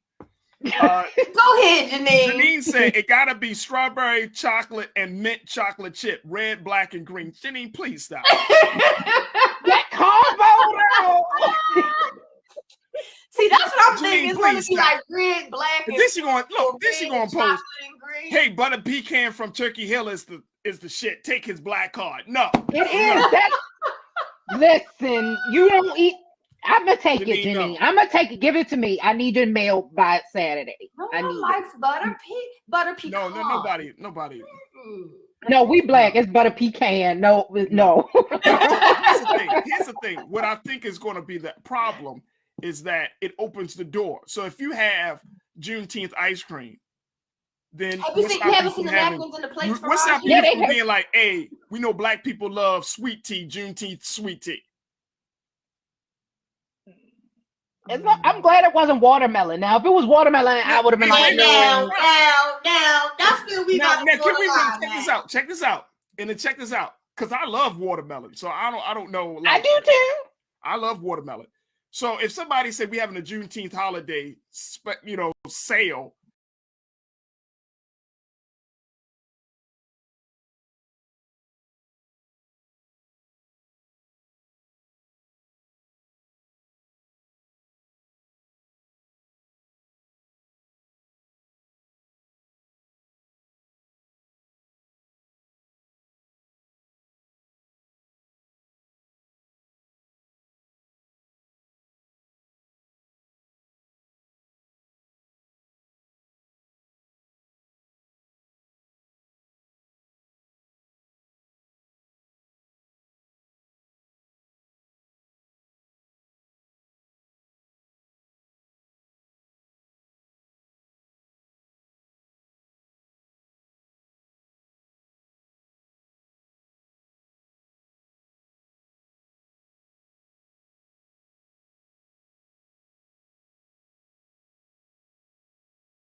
and watermelon and chicken is on sale. My eyes twitched just a little bit. That's offensive. That's offensive. If let me ask you this question. Let me ask y'all this question. If a black store were to have a Juneteenth sale, like a black food market, and I don't know, they might be very, they're not too many black food markets, but black food markets say, hey, we got a Juneteenth sale. Would that make a difference? I think a black market, a Juneteenth sale? Yeah. I don't see, because like I said, I'm on the other side of it. This is what we kind of asked for, like the people who wanted this to be mainstream, this is what we got. And there actually is, when I was looking, there actually is a Hanukkah ice cream. That's capitalism. I'm so sorry. It said it in the comments. She says they stay appropriating our culture. There's no Hanukkah Passover ice cream. Unfortunately, capitalism is terrible. Like, they're gonna capitalize. No. It's not just terrible. But black folks, our struggle has always been diminished, and we become the butt of the jokes. We do. I do agree with that. I do agree with that a lot of the times the things that come out for us, it seems rushed or not. We were not consulted. So then the stuff comes out and it's like, well, this doesn't really stand for, because if they were going to do it, at least talk to the people in Galveston and say, what flavor should this have been? What flavor are the flavors in the foods that you eat on Juneteenth? What are the like? I think they should have done that and gone above and beyond instead of saying. John, yeah, but to at least to your point, I don't think we should have any type of cookouts on Juneteenth. I don't think we should make it like that. Why? What should have? I think Juneteenth is probably one of the very few holidays where we don't have to quote unquote go into celebration mode, but we should be in education mode. We should be teaching our babies about the transatlantic slave. They don't know about slavery.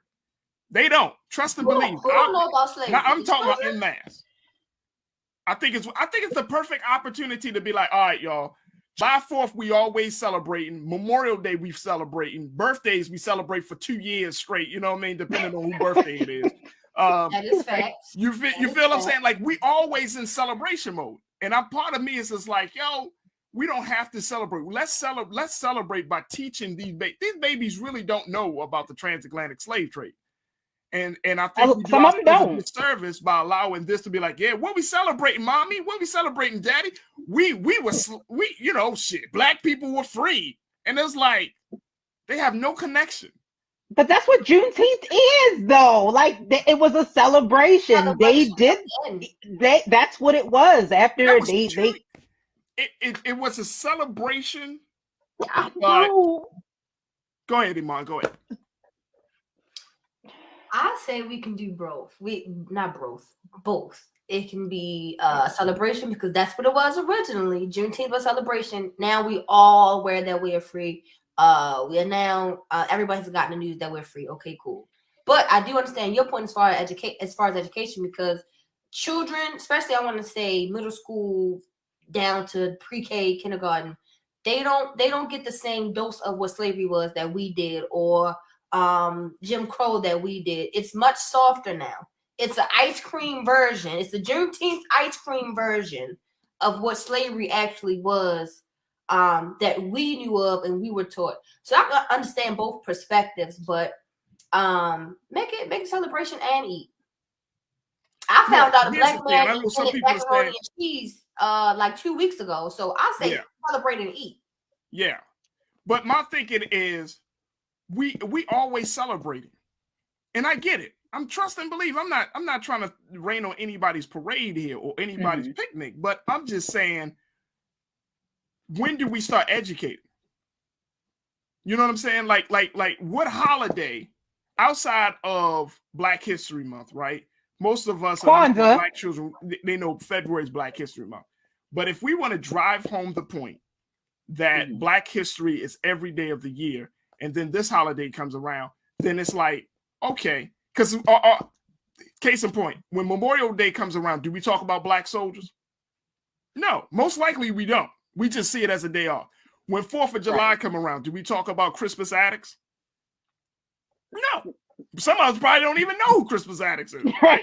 We definitely don't celebrate. You know what I'm saying? Like we not. Mhm. If these major holidays come around, this could be this is revolutionary. I'm thinking that when these major holidays come around for the country, that is also an opportunity for us to have some different conversations with our children and with each other. I mean, out of all the things, all of the ways that we can kind of, like, this country is saying, okay, Juneteenth, the end of slavery, of chattel slavery, and all of these things, like, our level, it should be a day where we really edify the ancestors. It should be a day where we really educate. And I'm not trying to say there's no celebration in that, but one, this was like 2 years after the institution was officially over, right? Right. So a lot of our people were still left in that situation. And it's like, really, what are we celebrating when we didn't even get all of our people to know that the institution was over? There's nothing to celebrate. It was like, damn, it's, you know what I mean? That's how I get. It's like 2 years later, like, damn. Yeah. You know what I mean? But I don't know. Like, I just like, if the only thing that we could force America to do is to give us little trinkets like ice cream or discounts or deals or stuff like that, like, we will never be taken seriously as a people. Like, we gotta force and to ask for America to demand and say, look, like, this is an institution that you brought us in. Therefore, don't try to, you know, our reparation is 30% off of a cup of coffee, or, you know what I'm saying, some ice cream. It's like, y'all need to do some real celebration. Like for example, are we going to expect it to see, like in Baltimore, of course, you know, we have the AFRAM and the celebration of African American history and culture and those things. But when you ask Black people, what is Black culture, what is Black history, then it's just like 1,000 different answers, and that's fine. But at the end of the day, it's like, we're still not on the same page about certain things that has happened to our people. And I think that just needs to be emphasized. That's all. I agree with education. I agree that we need to do more education. I agree with you. Juneteenth can be the start that we finally all get on the same page, at least for a holiday. I agree. Yeah. Like Kwanzaa, I see more Black people finally getting into the celebration of Kwanzaa. Now, I feel like that's a great celebration. You know what I mean? When you go down, break down those principles and those things, like, those are great celebration. But for this, it's like, it was a somber moment. You know what I mean? Like, look how long it took for us to even get an acknowledgement of that moment. They took to President Biden, and then look at what actually happened. It's like, it's a very somber moment. It's like, wow, man, some of our people were still left behind in that institution years after it was officially over. Right. And I don't know, like, it's just, Juneteenth rings different for me. It's not like 4th of July. It's not like any other holiday. It's like, man, that's a really sad situation. A great deal of people. Things here anyway, because say it again. We celebrate weird things here because the push was because Christopher Columbus had a day. We all know what Christopher Columbus then did. And so they were saying, if you can make that a federal holiday, why not Juneteenth? And this is what we got. What do you get on Christopher Columbus Day? You get discounts, you get deals. And so maybe we made it less valuable by making it, a federal holiday. I don't know, but this is what a lot of people were pushing for. Absolutely. Absolutely. Infamous Kiki, you in Texas, because she's saying that we have Juneteenth sales in Texas. Y'all killing me. We going to the parade on the 18th, and the club has Juneteenth bar crawl. Okay. Y'all killing me dead. Yes, that's what I'm saying. Do your thing. Do your thing. Celebrate. The good people of Galveston, Texas over there. That's where we need to go, least. That's where we need to be at, least. That's where we need to be. With the Cowboys and the Juneteenth bar crawl? Why not? You know some white people going to be up in the bar.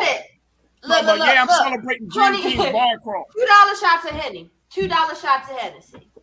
That's probably what's. That's right. That's right. We deserve joy. I think black people deserve joy. Let's celebrate our people by getting out of our minds. All right. Get intoxicated. Woo! Woo! All right. I guess that's it.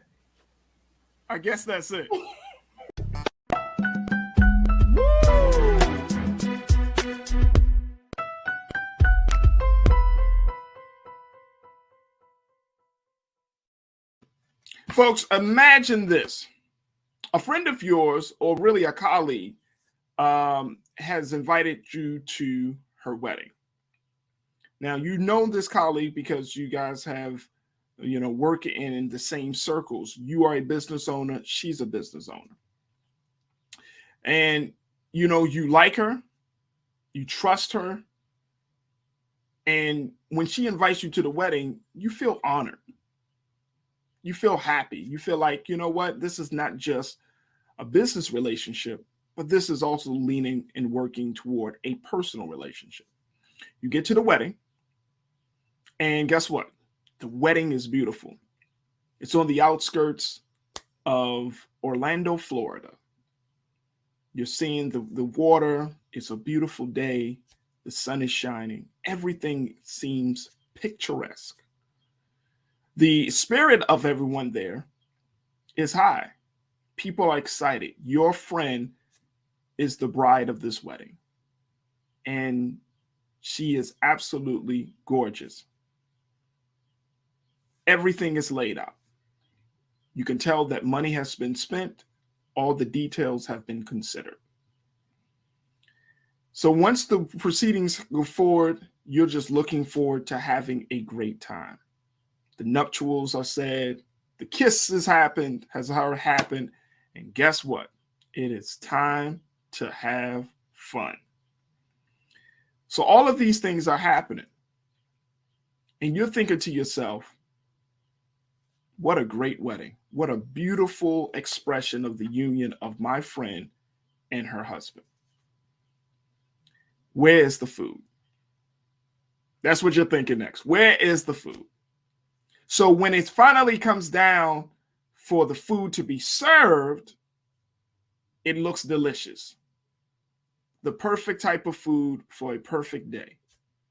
You have bread, you have pasta, you have all of the trimmings of some great food. And in a matter of moments, everything changes. People, even though there's a DJ playing music, even though the weather is nice, the venue is laid out beautifully, people eat a couple of bites of the food and they just sit there. No one's on the dance floor. No one's snapping their fingers or tapping their feet. They just sit there after eating a few bites of food. And then you feel it. Your mind takes you into a place that you never thought you would be. Essentially, you're high. This is just the situation that happened to one woman who was invited to her friend's wedding. She was given the opportunity to be a part of this beautiful union. And then when the food came out, she got high. 60 to 70 people got high at a wedding that happened back in February. And it is now just being discussed. And it's not just a typical high. Whatever the food was laced with, the cannabis that was used to be in the food takes people over. Men, women, elderly, and there were even some children that were present at the wedding, but they're still trying to figure out if children took in the food. This is the scenario, folks. I want to bring back culture crew member Shaquaya McKenzie as we talk about the unfortunate, crazy circumstances of one lady by the name of Miranda Katie, 38 years old, as she attended this wedding on February the 19th outside of Orlando, Florida, where guests fell ill soon after eating a dinner of salad, pasta, and lasagna that had been cooked with marijuana. what? Like, Shaquaya, part of me, when I was trying to figure out whether we should have a discussion about this story, I was like, Faraji, what do you want this story to be? What should the conversation be? And I said, okay, let's have a conversation about what should be the punishment. Mm-hmm. And can you, here's what I'm posing, folks. How do you trust after you've been violated like this? This is a woman, Miranda Katie. This is what she said about her experience of going to her friend's wedding. And her friend, and check this out, folks. The fact that the food was laced with marijuana, the bride knew. And she conspired with the caterer. All these folks at the wedding, this was the wedding of a white woman. And she conspired with the caterer, who was a black woman, to lace the food with marijuana.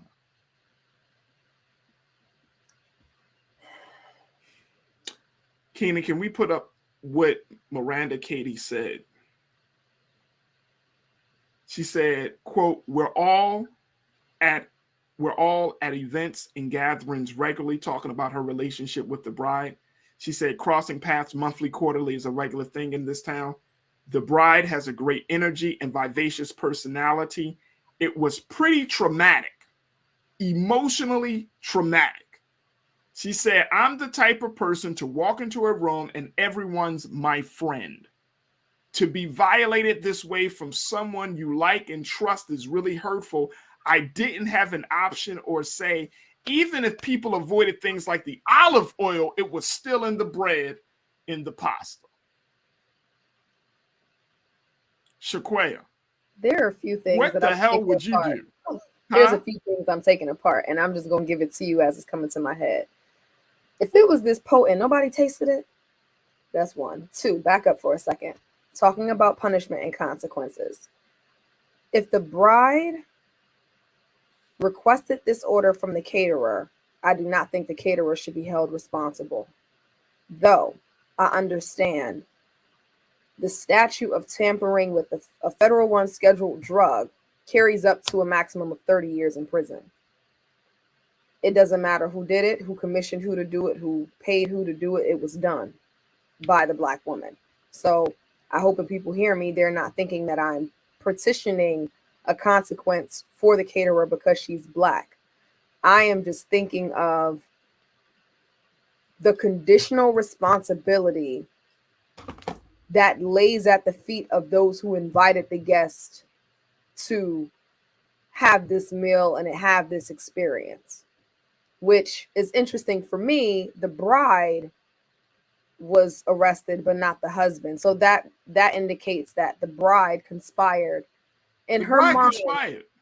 She conspired in her mind that this was an element of her wedding that she wanted. And albeit for her personal, whatever her personal inventory was in terms of why she wanted it, whether she thought people would chill, whether she thought it would be a good joke, it was completely insensitive to think or consider those who have, elderly, those who have to take medication.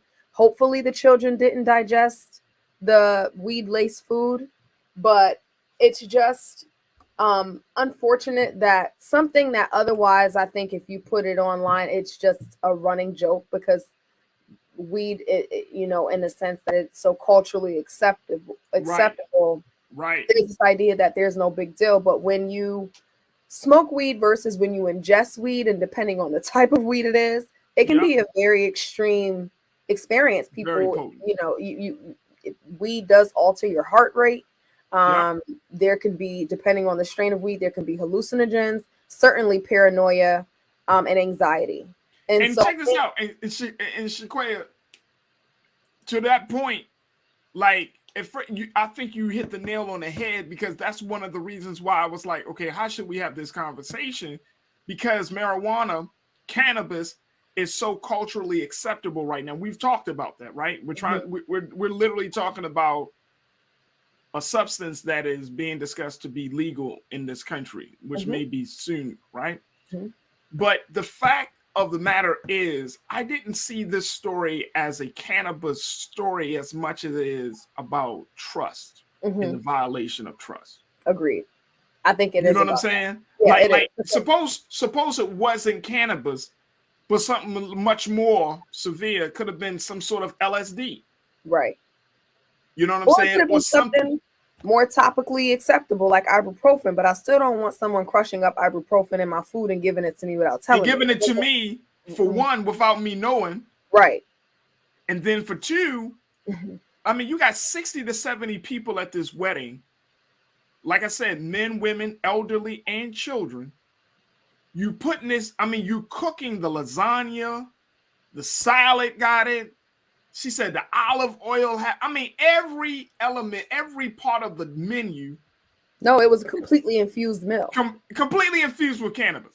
And it's like, what were this caterer and this bride, what the hell were you thinking? I question if the caterer asked if the guests would know. You know, presumably, if I'm a caterer and a wedding, a bride commissions me to be the vendor for her wedding, and she specifically requests an infused meal, it is my assumption that she has the waivered rights of her guest. It is incumbent upon me to check, but it is my assumption, right? Because it's such a bizarre request to make a meal for 70 people at a wedding for it to be infused. One, that's not cheap. And two, I would assume that there is agreement to this, or that it is okay. And it just is, it's just wrong. You know, on behalf of the guest, I'd like to assume it's okay for me to say they'll never be attending any of her events again if she is not sent to prison. Right. Oh, she facing jail time. Definitely. But I think that it will invoke in them, you know, respectfully, paranoia and or skepticism about other large events they would attend, which is just not fair because it's trauma, you know. So and that's the other part about it. Like, and I know some people might push back on this. Potlucks.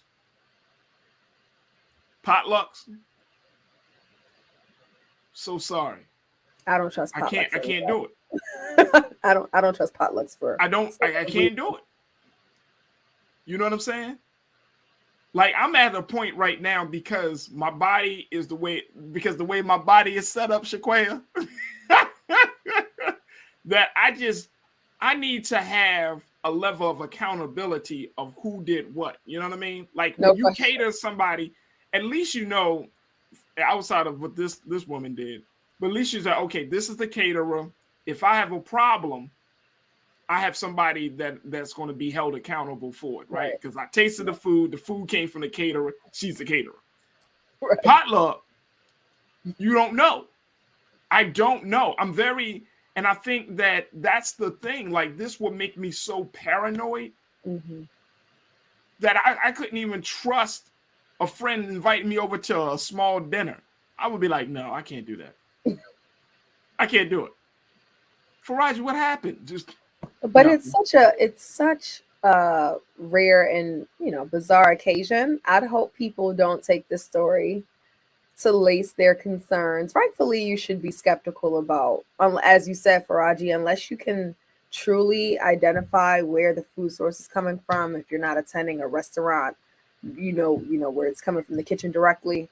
There's grounds to be skeptical of all of it, but I hope it doesn't lace people's concerns too much, because I've never heard of anything like this prior to this. I've never heard of it. Matter of fact, the reason that this story comes up is simply because yesterday, the woman, the bride, and the caterer were charged.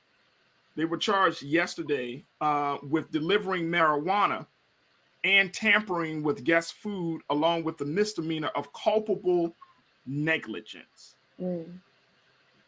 Culpable negligence. Break that for. I want you to. If you, I know what you know. I know you know that what that term means, Shaquaya. So that means that they knew, right? You intentionally put people in harm's way and did not care to. So culpable negligence is, in short, doing harm intentionally without providing recess or occasion for the person upon which you are intending harm against to have an opportunity not to be harmed. Right. So it is, and by neglect, it's also indicating that there could have been more serious outcomes of the situation in terms or related to people's health, and you were not concerned with that, right? You neglected the well-being of people that were supposed to be in your care, so far as it relates to being your guest.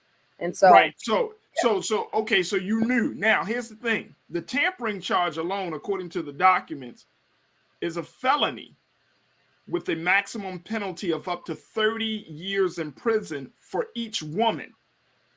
Now I don't think they're going to get 30 years. Right. But that is a serious penalty. I did not know.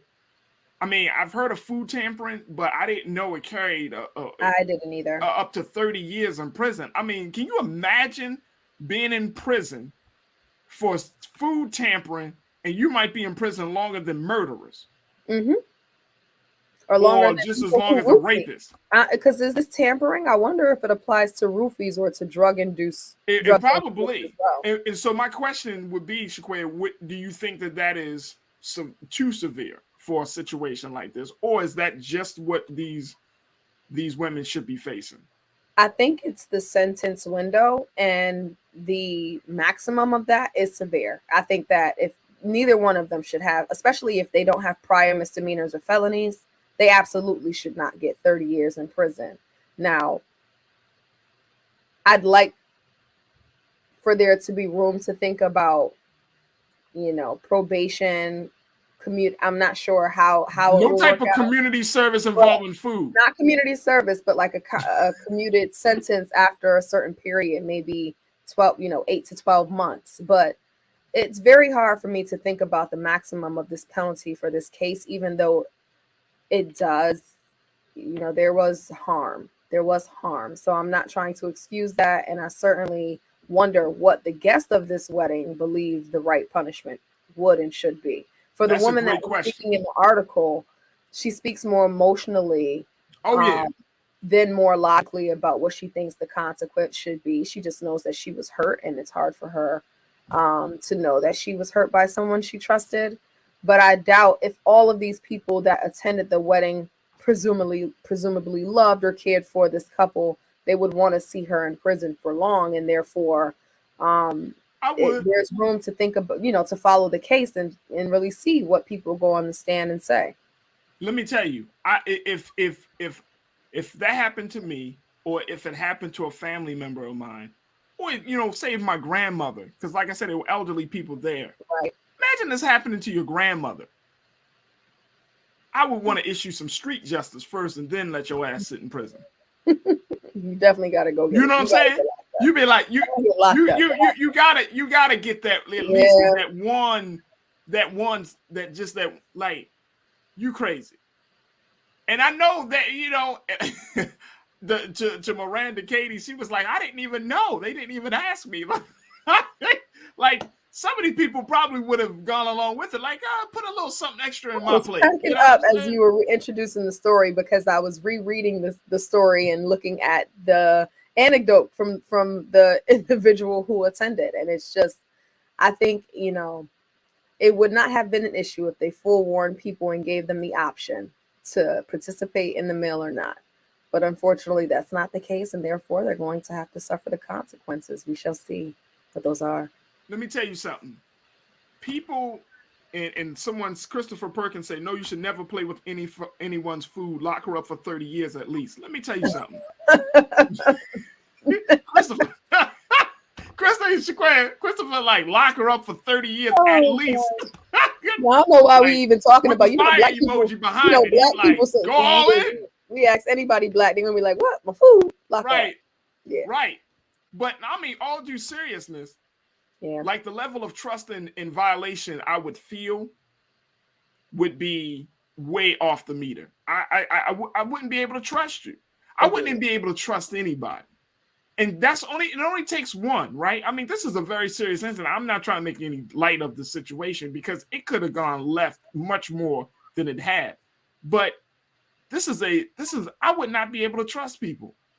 I know I wouldn't. I'd be like, I went to a wedding thinking one thing, and I come back hot. Look, the lady Miranda Katie said that she felt like she was literally about to die. That's how serious it was. She must not have been a cannabis user, because she's like, she felt literally like she was about to die. So much so that she posted on her phone, she left a message in case in case I died, somebody can know what was going on. Mm-hmm. I mean, that's serious. Yeah. That is absolutely, and I mean, for people, and I've heard, and I'm sure you probably heard stories, Shaquaya, of people who have done things to people's food, and you know what I mean, or just done things like pranks and stuff. And nowadays, you can't do that to people, man. You got to be very, very mindful that some stuff, I get on my children about pranks and stuff, because some stuff stays with you for the rest of your life. Yeah.